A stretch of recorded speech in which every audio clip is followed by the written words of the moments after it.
My name is Stephen Hurdle, and I am the chair of the executive board of FFRF, and this is just amazing to see a crowd here. It's been a great turnout.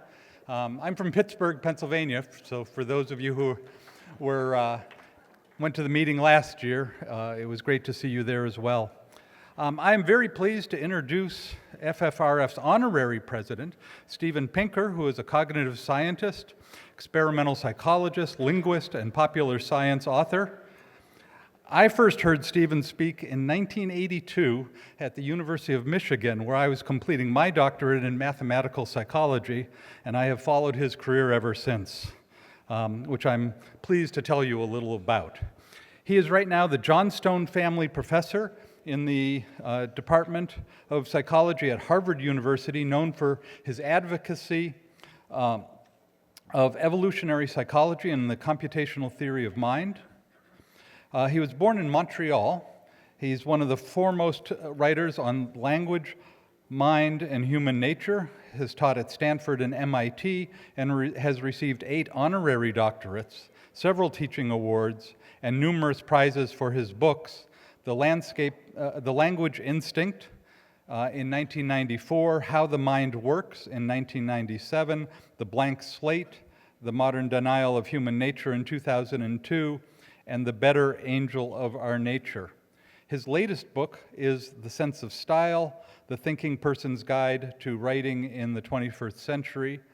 He has an upcoming book, which we might get a little sneak preview of, with a working title of Enlightenment Now. I might add that we have several of his books for sale in the back, including The Blank Slate and The Better Angels of Our Nature and The Sense of Style, and he will be autographing those books at the close of his speech at the table over here on your left, my right. What's that? Okay. And, oh, right, there's going to be 2 book signings over there at the end. I'm sorry. And Michelle.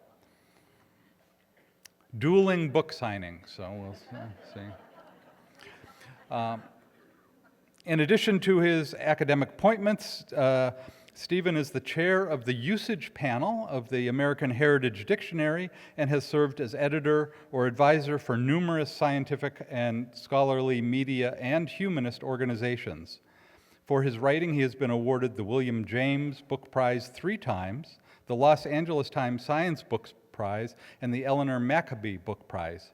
He also received research awards from the National Academy of Sciences, the American Psychological Association, the Royal Institution of Great Britain, and the Association for Psychological Science for various aspects of his groundbreaking research. He served as honorary president of the Canadian Psychological Association and has been listed in Prospect magazine's The World's Top 100 Public Intellectuals, Foreign Policy's 100 Global Thinkers, Time magazine's The 100 Most Influential People in the World Today. Can you get up to the top 10? Is it always top 100? It's just stuck in the 100 list. He received FRF's Emperor Has No Clothes Award in 2002. The title of his talk is Enlightenment Now, but suggested an alternative title might be Pessimism in a World of Progress. And he has promised us a pep talk to cheer us up.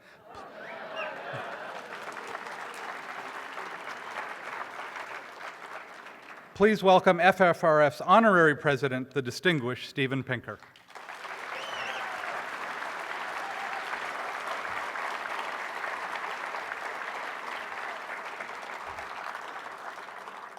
Thank you very much, Stephen. Thank you, Annie Laurie and Dan. And it is an honor to speak about my forthcoming book in public for the first time in front of this audience. So I'm going to begin with some big questions. Why is the world filled with woe? How can we make it better? How do we give meaning and purpose to our lives? Now, these may seem like unanswerable questions, but all too many people have answers to them.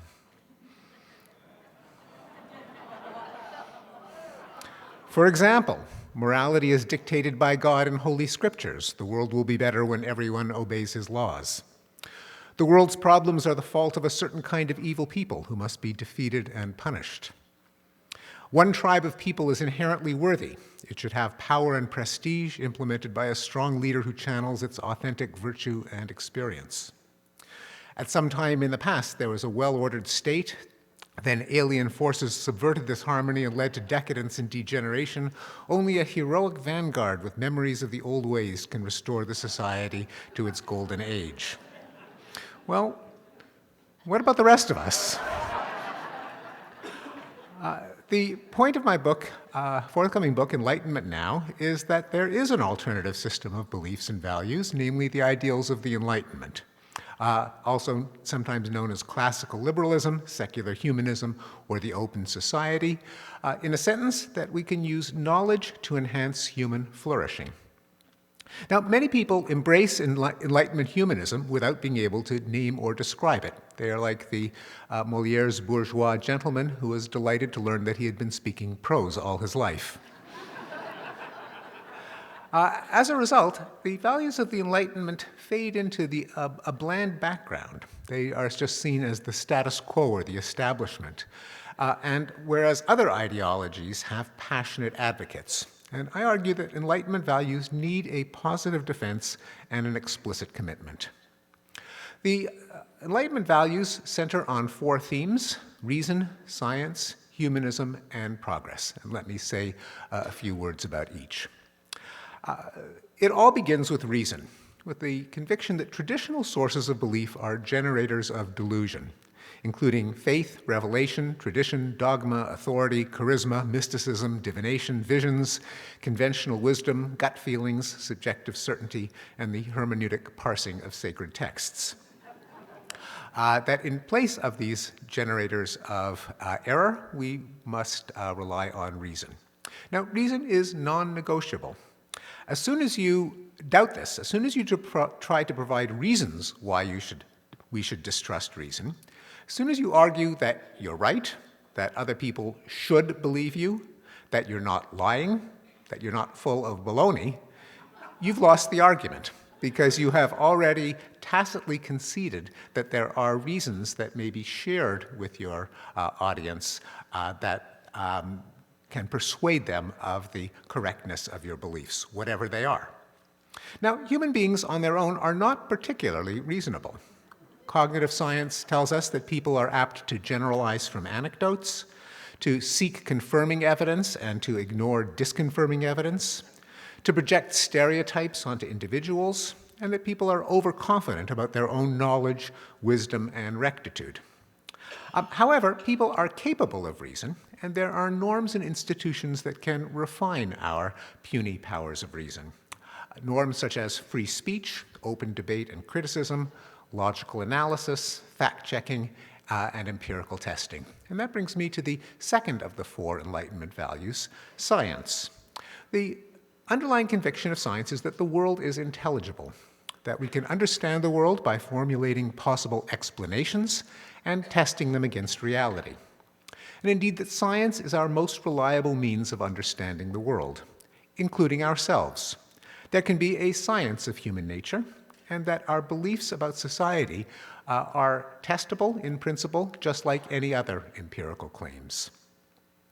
Science also provides fundamental insights about the human condition, such as naturalism, the discovery that the laws of the universe have no goal or purpose related to human welfare, such as entropy. In a closed system, that is one that without input of energy, disorder increases because there are vastly more ways for things to go wrong than for things to go right. And evolution, that humans are products of a competitive process which selects for reproductive success, not for well-being.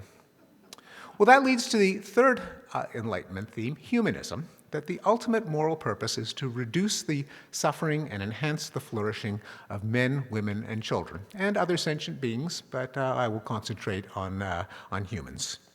That is, on maximizing life, health, happiness, knowledge, beauty, love, friendship, and social connectedness. Now, this may seem obvious, banal, trite, uncontroversial, but in fact there are distinct alternatives to humanism, such as that the ultimate good is to enhance the glory of the tribe, nation, race, class, or faith, to achieve feats of heroic greatness, including martial conquest, to advance some mystical force or dialectic or struggle or pursuit of a utopian or messianic age, or to obey the dictates of a divinity and pressure others to do the same. Now, humanism is feasible because people are endowed with a sense of sympathy, an ability to show concern for the welfare of others. Now, by default, our circle of sympathy, as given to us by evolution, is rather small. We naturally extend it only to kin, friends, allies, and cute little fuzzy baby animals. But our circle of sympathy can be expanded through the forces of cosmopolitanism, education, journalism, art, mobility, and reason, the realization that there can be nothing special about me just because I'm me and you're not. And that leads to the fourth of the Enlightenment ideals, progress, namely that if we apply knowledge and sympathy to reduce suffering and enhance flourishing, we can gradually succeed. Well, how is progress possible? The Enlightenment thinkers proposed a number of answers to this question, namely that there can be benevolent institutions which deploy energy and knowledge to combat entropy, which magnify the positive parts of human nature, the better angels of our nature, as Abraham Lincoln put it, such as reason and sympathy, while marginalizing the negative aspects, our biases, illusions, susceptibility to magical thinking, and tribalism, and dominance, and vengeance. So examples of some of the brainchildren of the Enlightenment are democracy. Humans are poised between the violence of anarchy and the violence of tyranny. But democratic governments can steer between these extremes by deploying just enough force to prevent people from preying on one another without preying on the people itself. That can be implemented by declarations of rights, such as the French, English, and American declarations of rights, that there are red lines that governments may not cross, such as the deprivation of life and liberty without due process, the use of cruel punishments, infringements on speech. A third brainchild of the Enlightenment is markets, coming from the realization that the natural condition of humankind is poverty and that wealth must be created. It's created by specialization, the application of knowledge and skill to produce things that people want and like, through exchange, where different specialists can exchange the fruits of their ingenuity and labor, and through prices, which propagate information about need and availability throughout a society in a way that no central planner acting on his own ingenuity could do. Moreover, that exchange makes people not just richer, but nicer, the ideal of doux commerce, gentle commerce. As Ludwig von Mies put it, if the tailor goes to war against the baker, he must henceforth bake his own bread. A fourth brainchild of the Enlightenment consists of global institutions, institutions that foster international trade, which generalizes the principle of doux commerce to relations among nations, making it easier to buy things from other countries than to invade and occupy them. And it makes people in other countries more valuable alive than dead. You don't kill your customers, you don't kill your debtors. Global institutions can also foster peace by making war an illegitimate move in relations among countries, that conquest is no longer recognized, but rather punished by sanctions, shaming, and withdrawal of cooperation. And international peacekeeping forces can separate belligerents. Finally, one of the brainchildren of the Enlightenment consists of institutions of science and scholarship, journals, societies, universities that can develop, aggregate, and disseminate knowledge and foster norms of disinterested inquiry, such as rejection of authority and dogma, open debate, peer review, and empirical testing. So how did that Enlightenment thing work out? All sounds just fine in theory, but how did it work out in practice? Well, if you ask most intellectuals, the answer is not very well. Because I have discovered that intellectuals hate progress. And intellectuals who call themselves progressive really hate progress. If you think that we can solve problems, I have been told, then you have a blind faith or a quasi-religious belief in the outmoded superstition and false promise of the myth of the onward march of inevitable progress. You are a cheerleader for vulgar American can-doism with the rah-rah spirit of boardroom ideology, Silicon Valley, and the Chamber of Commerce. You are a practitioner of Whig history, a naive optimist, a Pollyanna, or a Pangloss, named after the Voltaire character who believes that this all is for the best in the best of all possible worlds. Well, in fact, progress is not a matter of faith, but it is an empirical hypothesis. That is, aspects of human well-being can be measured: life, health, sustenance, wealth, peace, freedom, safety, knowledge, richness of experience. All of these can be measured. If they have increased over time, I submit that is progress. Well, let's take a look. We'll begin with life. Here we have a graph of life expectancy in different parts of the world from 1760 to 2015. Let's see if I can get this pointer to work. Yes. This blue line here shows life expectancy for the world as a whole, which increased from a global average of 30 in the 19th century to 71 today, and in the, here we go. Okay, and in the richer countries to 81. Now, the growth in longevity shows a pattern that we will see is quite general across aspects of human flourishing. Namely, before the Enlightenment, pretty much everyone all over the world was wretched. Then there was an escape from universal wretchedness, first in Europe and the Americas, but that other parts of the world have been catching up, later Asia, and as we can see, Africa. Much of this increase in longevity was driven by a decline in child mortality, and once again we're going to see that general pattern. Here we have data for Sweden. In the 18th century, Sweden, one of the richest countries in the world, had a child mortality rate of 1/3. That is, 1/3 of Swedish babies did not live to the age of 5. Today, that fate befalls less than 6% of people in the poorest part of the world. So a child in Ethiopia today has the same chance of living to the age of 5 as a child in Sweden just 70 years ago. Maternal mortality shows a similar pattern. Once again, we see that in areas that we think of as affluent and blessed, like Sweden, about 1% of mothers died in childbirth, a death rate that's higher than that of breast cancer today. But that starting in Europe, followed by the United States, and then Asia, and then Africa, rates of maternal mortality have been coming down. Health.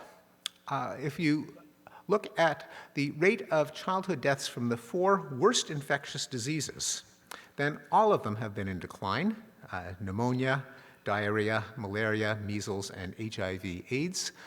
Some diseases, such as smallpox, have been eradicated altogether. Others, such as polio and guinea worm, are down to a few dozen cases each year and are slated for extinction.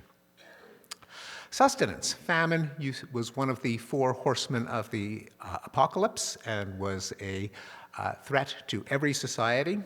But as you can see from this graph, from the 19th century to the present, the risk of catastrophic famine has disappeared from most of the world, except for certain regions in Africa.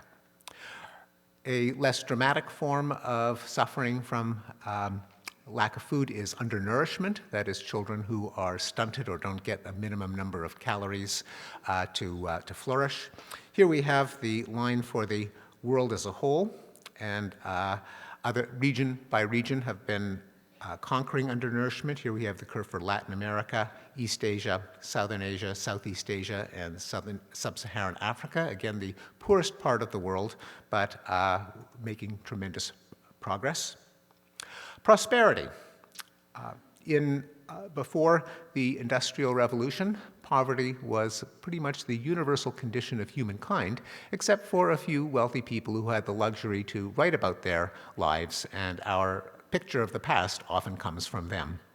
But in fact, most of the world until recently lived in extreme poverty. Here we see that the United Kingdom was the first to make the great escape from universal poverty, and that other regions such as South Korea, Chile, now China and India starting to make escapes in their turn. As a result, the poor may not always be with us. This graph shows the rate of extreme poverty, that is, people who don't have enough income to pay for food for themselves and their family. In 1820, approximately 90% of the world's population lived in extreme poverty. Today, the rate is about 10%, and the World Bank and United Nations have set a goal of eliminating extreme poverty from the face of the earth by the 2030s. As a result, international inequality, after a long increase as some parts of the world escaped from poverty while others have been left behind, that is now starting to, that is starting to reverse, and because poor countries are getting richer faster than rich countries are getting richer. Within rich countries, there has been a huge increase in the amount of redistribution. A century ago, the richer countries of the world devoted 1% of their wealth to supporting children, the poor, and the aged. Today, they spend about a quarter of their wealth. Peace. The world is giving peace a chance. Through most of human history, war was the natural state of relations between nations, and peace was a brief interlude between wars. We can see this in a graph showing the proportion of years that the great powers, that is, the largest countries and empires, fought each other. And about 500 years ago, the great powers were pretty much always at war. Now they are pretty much never at war. Now, of course, there were two horrific exceptions to this general trend, namely shown in this graph, which shows the rate of death in war in the 20th century. And there are two unmistakable spikes of bloodletting centered around the two world wars. But contrary to widespread predictions that a third world war was inevitable, predictions that many of us grew up with, World War III never happened. And since then, we've been living through a period that historians have called the Long Peace. Let's zoom in on that. Here we have the rate of death in war since 1946, which shows a kind of undulating roller coaster, but one with an unmistakable downward trend. The proportion of people killed annually in wars now is about a quarter of what it was in the 1980s, a sixth of what it was in the 1970s, a 16th of what it was in the early 1950s, and a 0.5% of what it was during World War II. Freedom and rights have been expanding despite highly publicized backsliding in countries like Russia and Turkey. Democracy has been increasing pretty steadily since the 1970s. 2 centuries ago, a handful of countries were democratic. This is a graph of the relative democracy versus autocracy score across the world's nations. 2 centuries ago, a handful of countries, embracing about 1% of the world's people, were democratic. Today, 2/3 of the world's countries, embracing about 2/3 of the world's population, are democratic. Human rights protection, again, despite some salient counterexamples, has in general been on the increase. Norway, one of the world's freest countries, has itself seen an increase in protection of human rights, as has the world as a whole. Even repressive countries like China are, while still far less repressive than the countries of Western Europe or the world as a whole, are far more respectful of human rights than during the horrific years of Mao in the 1950s and 1960s. We see many reforms toward recognition of human rights worldwide. This graph shows the number of countries that have decriminalized homosexuality since 1790. And again, despite some highly publicized backsliding in Russia and some African countries, the worldwide trend has been to decriminalize homosexuality. Capital punishment is being abolished in country after country. This graph shows from 1860 to the present. And if current trends continue, no one is certain that it will, then capital punishment will be eliminated from the face of the earth by 2026. Now, even in the United States, which in many of these measures of global well-being is an outlier, the United States is kind of backward compared to its peers among rich countries. But even in the United States, which unlike virtually every democracy retains capital punishment appears to be on death row. This graph shows the American execution rate since 1990, and there are many predictions that it's only a matter of time before this practice will be struck down once and for all. And child labor has been in decline. Here we, again, the vanguard. Child labor used to be pretty much universal across the globe. Child labor was seen not as a form of exploitation, but as a form of moral education, protecting children from idleness and sloth. But first England, then other European countries, and now the world as a whole is pushing back against the practice of child labor.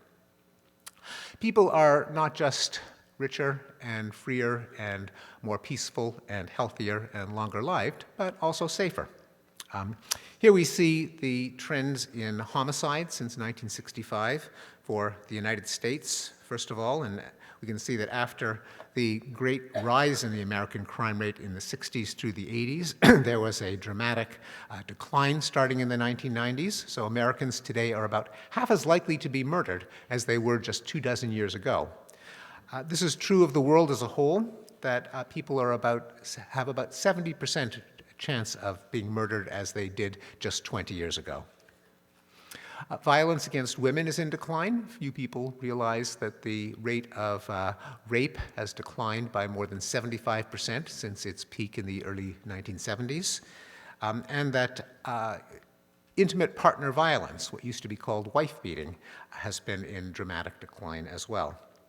Violence against children, despite all of the panicked news reports about child abuse and kidnapping and sexual abuse and sexting and bullying and so on. Every measure of violence against children is in decline, including violent victimization at school, physical abuse by caregivers, and sexual abuse by caregivers. Hate crimes, despite all of the publicity about the white supremacists and Trump supporters encouraging hate crimes against Muslims and African Americans, the overall trend has been downward since the FBI started keeping statistics in the early 1990s. Here you have the hate crime rate against African Americans, against Jews, against whites, and against Muslims and against Asians. We're also safer not just from deliberate malice, a forethought from other humans, but the forces of nature and technology. Over the course of the 20th century, Americans became 96% less likely to be killed in a car accident, about 88% less likely to be mowed down on the sidewalk, pedestrian fatalities, about 99% less likely to die in a plane crash, about 59% less likely to fall to their deaths, 92% less likely to die by fire or by drowning, 92% less likely to be asphyxiated. The only exception is an increase in deaths by poison, solid or liquid, which is an indication of the current opioid epidemic. And Americans are 95% less likely to be killed on the job. Worldwide, the chance of dying in a flood, earthquake, tornado, tsunami, hurricane, and so on is 96% down from its peak in the 1920s. And what about the very archetype of an act of God? The projectile that Zeus hurled down from Olympus. the common idiom for an unpredictable date with death, the literal bolt from the blue. Well, there's been a 37-fold decline since the turn of the 20th century in the chance that an American will be killed by a bolt of lightning. There's been an increase in knowledge. Here we have a graph showing the increase in the rate of literacy. This is the graph for the entire world, and once again we see a escape from a condition of universal illiteracy several hundred years ago. About 10 to 15% of the world was literate in the 16th century. First, Netherlands, Britain, United States, and Germany began to teach their children to read, followed by the countries of Southern Europe, such as Italy, countries of Latin America, such as Chile and Mexico, and here we have the graph for the world as a whole. Similarly, more and more of the world is receiving a basic education, that is a primary school in the first year or so of high school. Here we have the graph for the world as a whole, but concealing an uneven development region by region.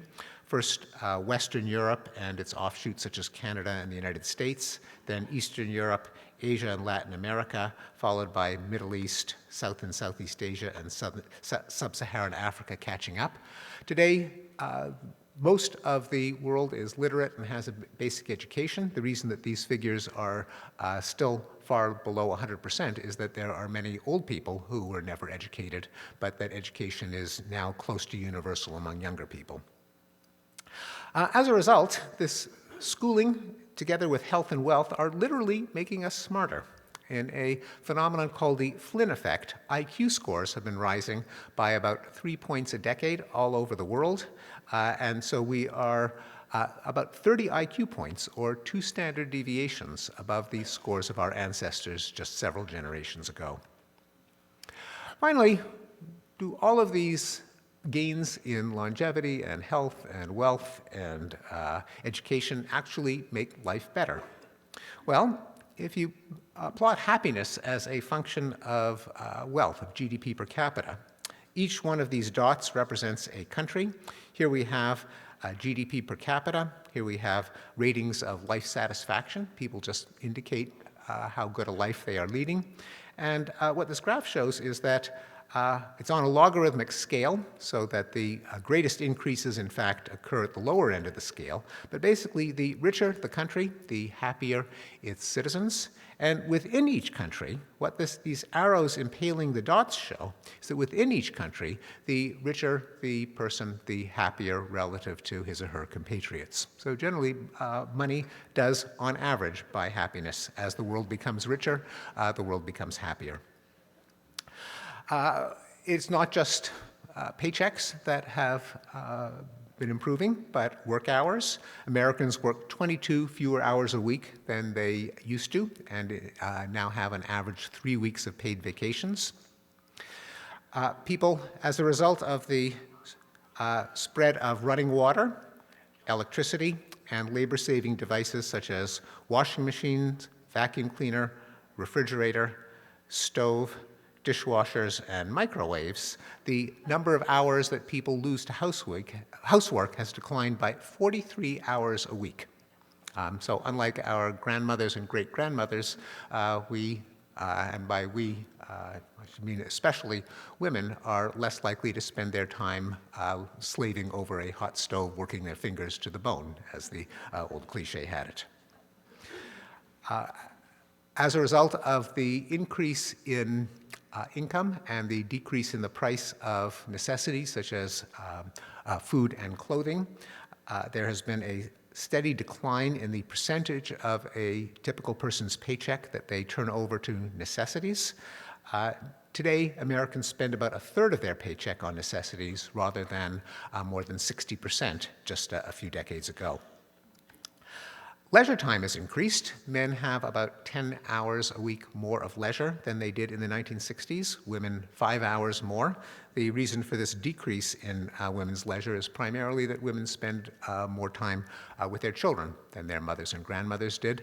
A working woman today spends more time with her children than a stay-at-home mom did in the 1950s.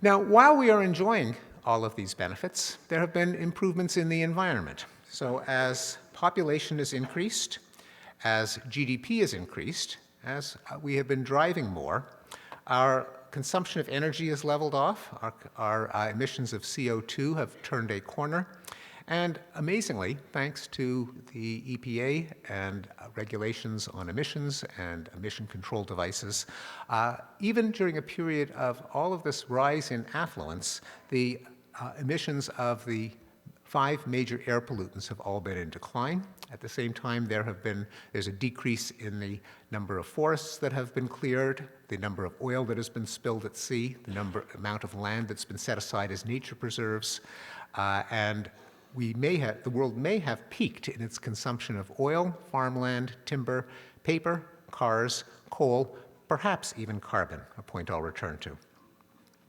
Well, how is the fact of human progress, as displayed in all of these graphs, I believe making the matter of progress not a question of naive faith, but of cold, hard reality? How is this reflected in the news? Well, I'm going to show you a graph of tone of news coverage. There are algorithms that can measure how positive and optimistic versus negative and pessimistic news coverage is. And here we have the state of the world as rendered by the New York Times, this black line since the 1940s, and an average for the world's news media as a whole. So as the world has been getting better and better and better, the news coverage has been getting more and more and more morose. Well, is progress inevitable? Of course not. Solutions create new problems, which take time to solve in their turn, and the world will always throw nasty surprises at us. Some examples that I've mentioned are the 2 world wars, the crime boom from the 1960s to the 1980s, AIDS in Africa, and opioid overdoses among middle-aged, non-college educated whites in the United States. Also, there are severe global challenges that we have not yet solved. Foremost among them are climate change and nuclear war. But even then, although these are wicked, horrendous problems, as yet unsolved, the case can be made that they are solvable. Since the extraordinary circumstances of the closing days of World War II, nuclear weapons have not been used in the 72 years in which they have existed. Again, contrary to every expert prediction in the 1960s and 1970s, predictions that many of us in this room grew up with, that a nuclear war was inevitable. It was just a matter of time that the Soviet Union and the United States would go to war. And few people realize that the world's nuclear stockpiles have been reduced by 85% since the 1980s, and there are more reductions to come. Few people realize that about 10% of the electricity generated in the United States comes from nuclear fuel repurposed from nuclear weapons, and that with the exception of the rogue regime in North Korea, nuclear testing has ceased and proliferation has been frozen. Again, this does not mean that the problem is anywhere close to being solved, but it does show that progress is possible. Climate, again, is a massive unsolved problem, but again, it can be solved with a combination of technology and policy. Not that the current administration is at the forefront of this effort, but contrary to any suspicion that all of this prosperity is necessarily depends on flaming carbon, this graph shows the amount of CO2 emissions per dollar of GDP. That is, in order to get rich and in order to enjoy stuff, do you have to burn carbon? And the answer is less and less of it. Here we have the curve for the UK and the US, which peaked in the first part of the 20th century. China, as it was massively developing, emitted a lot of carbon, but that has been plummeting. With India, it occurred later, and here we have the curve for the world as a whole. Now, this is not nearly enough to stave off possibly harmful climate change. The fact that the rate of carbon emissions has declined does not mean that it has declined enough, nor does it show how we can sequester and reduce the amount of CO2 that's already in the atmosphere, but it shows that economic growth and prosperity can be decoupled from CO2 emissions. Also, More generally, progress is not a law of nature, but it is a gift of the ideals of the Enlightenment, of reason, science, and humanism, and only by dedicating ourselves to these ideals can we reasonably hope for progress to continue. Finally, does the Enlightenment somehow go against human nature, as some critics and cynics have recently charged? Is humanism arid or tepid or a flattened view of humanity? Is the conquest of disease, famine, poverty, violence, and ignorance boring? Do people need to believe in a father in the sky, a strong chief to protect the tribe, or myths of heroic ancestors? Well, I suspect not, and that applying knowledge and sympathy to enhance human flourishing is heroic, glorious, and spiritual. I don't claim to have the rhetorical skills to make the values of the Enlightenment heroic and glorious to a large swath of humankind. But if I were forced to do it, I would tell a story something like this. And this is how I end the book. We are born into a pitiless universe, facing steep odds against life-enabling order and in constant jeopardy of falling apart. We are shaped by a force that is ruthlessly competitive. We are made from crooked timber, vulnerable to illusions, self-centeredness, and at times astounding stupidity.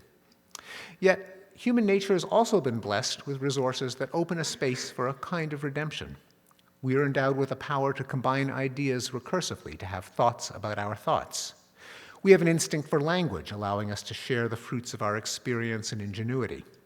We are deepened with a capacity for sympathy, for pity, imagination, commiseration, compassion. These ideas, these endowments, have found ways to magnify their own power. The scope of language has been augmented by the written, printed, and electronic word. Our circle of sympathy has been expanded by history, journalism, and the narrative arts. And our puny rational faculties have been multiplied by the norms and institutions of reason: intellectual curiosity, open debate, skepticism of authority and dogma, and the burden of proof to verify ideas by confronting them against reality. As the spiral of recursive improvement gathers momentum, we eke out victories against the forces that grind us down, not least the darker parts of our own nature. We penetrate the mysteries of the cosmos, including life and mind. We live longer, suffer less, learn more, get smarter, and enjoy more small pleasures and rich experiences. Fewer of us are killed, assaulted, enslaved, oppressed, or exploited by the others. From a few oases, the territories with peace and prosperity are growing and could someday encompass the globe. Much suffering remains and tremendous peril, but ideas on how to reduce them have been voiced, and an infinite number of others are yet to be conceived.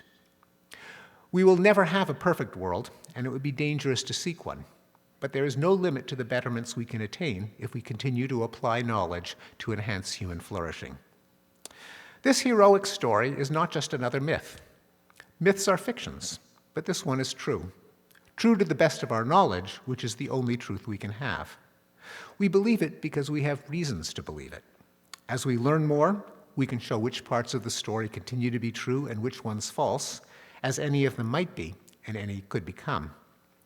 And the story belongs not to any tribe, but to all of humanity, to any sentient creature with the power of reason and the urge to persist in its being.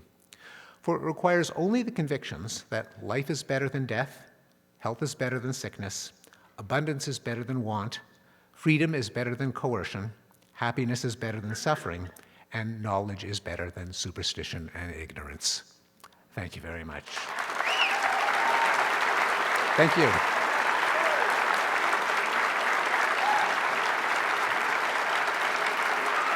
Thank you.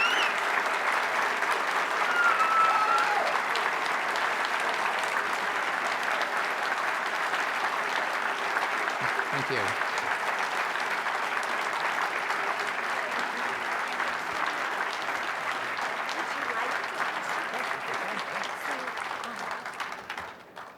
Okay, and are there any questions? Yes, here. Yes, very good. I'd like to ask about inequality. The data you showed were basically you presented averages, average poverty in the United States and other countries and regions, and average literacy and so on. But of course, averages can be suspect. If you take Bill Gates and me, our average net worth is about 30 billion. That's kind of misleading. So my impression, because I don't have hard data, my impression is that inequality has been increasing, that if you take, say, the wealth of the uppermost decile and the lowermost decile, that's been diverging substantially, as well as have other things that have been correlated with that, education and infant mortality and so on. And if my impression is correct, then what's happening in that respect would be the opposite of progress. Can you speak to that? Yes. Well, in most of these graphs, as you saw, I actually broke down the global average into regional figures, which show that all parts of the world have increased. And in fact, global inequality has decreased, hasn't increased. Now, within certain rich countries, particularly the United States, England, the English-speaking countries, inequality within those countries have increased in income. I should also mention, by the way, that in inequalities in education and health have decreased worldwide as well. Again, because the rich, the illiterate, the unhealthy, the rich, the literate, the healthy have been increasing at a slower rate than the poor, the unhealthy, the uneducated. So in most measures, inequality is decreasing. An exception is income in some rich countries. But I have a chapter in the book on inequality, and I think it's crucial to remember that inequality per se is not a measure of human flourishing. That is, it is true that Bill Gates earns much, much more than you do, but that's kind of irrelevant to your well-being. I suspect that you're pretty comfortable, pretty healthy, you can afford what you want, and if Bill Gates is worth 10 billion or 20 billion or 30 billion or 40 billion, that doesn't affect your well-being at all. What's relevant is the fate of poor people and of the middle class. And in fact, that has not been decreasing. It has certainly not increased nearly as much as the well-being of the rich.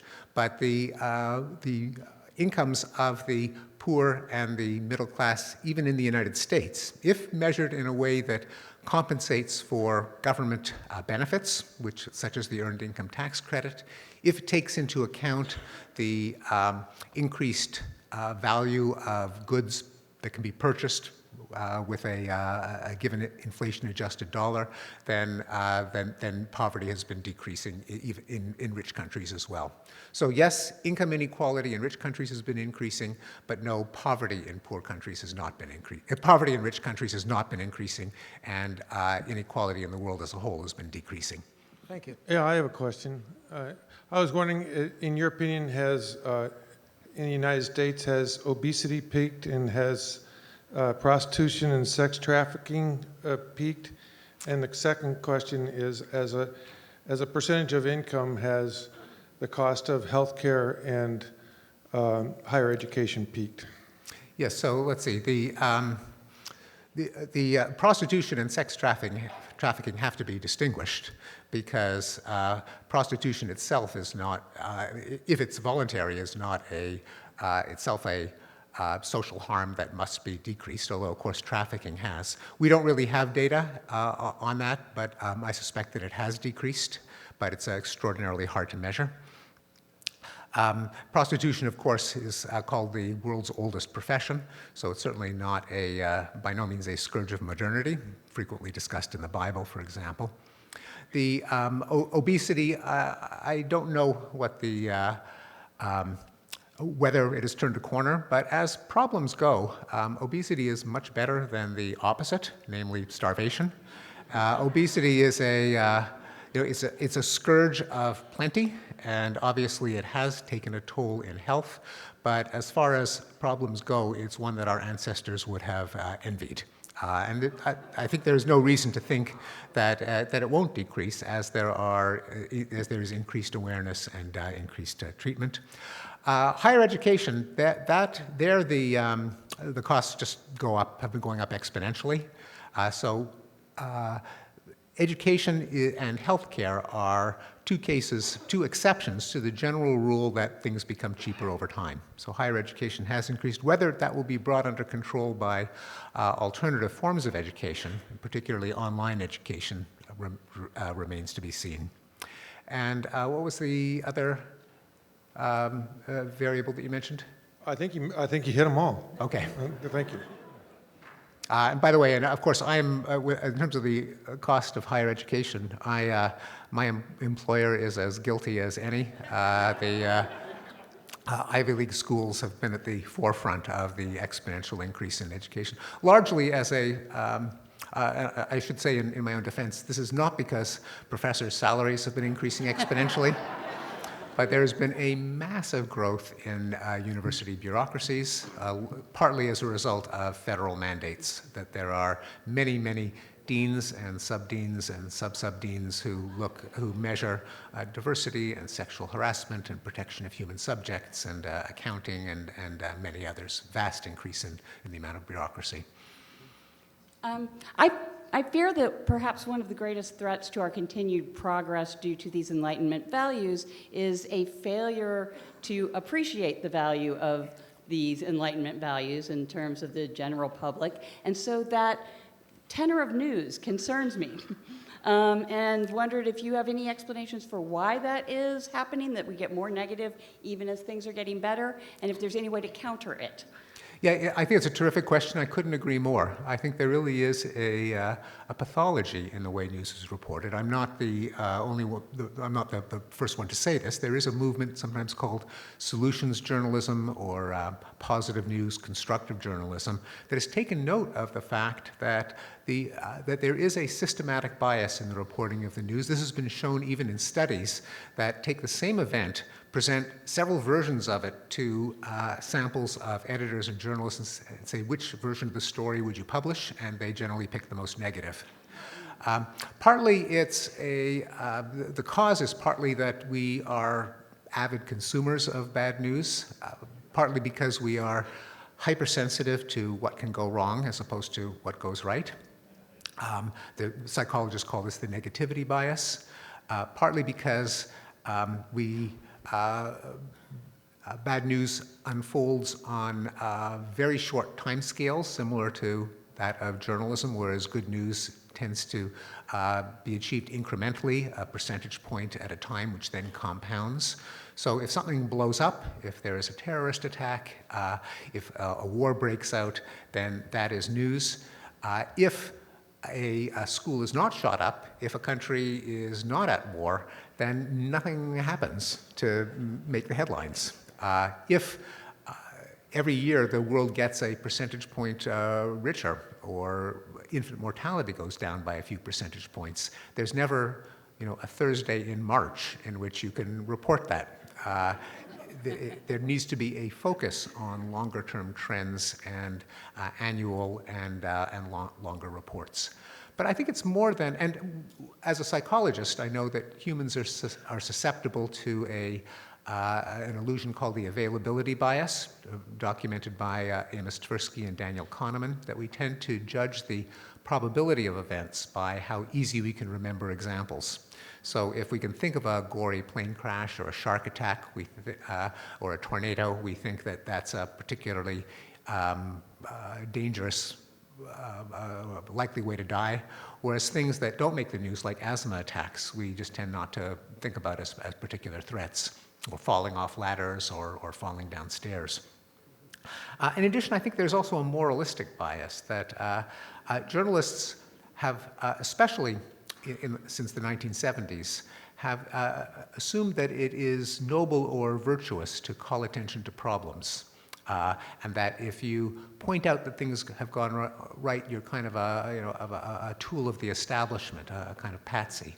And this, I think, has boomeranged to the detriment of the well-being of the country, because if people are convinced that the country is just a disaster, a flaming dumpster, then they'll be receptive to strongmen who say that only I can solve the problem.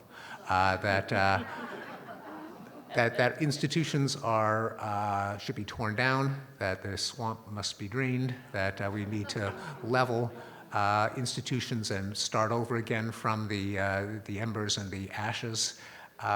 And by failing to take note of the accomplishments, I think that a corrosive cynicism has been created that opens up a space for charismatic would-be saviors. I think, how will this change? I'm doing my itty-bitty part, but there are, in those of you who read the New York Times, which, I read every day, although it's one of the guilty parties, but David Bornstein and Tina Rosenberg in the New York Times have a column called, it used to be called Solutions, I think it's now called Fixes, and they have written a number of op-eds and have started a foundation to make the journalistic community aware of some of the corrosive effects of the relentless concentration on the negative. Good place to end. Thank you very much.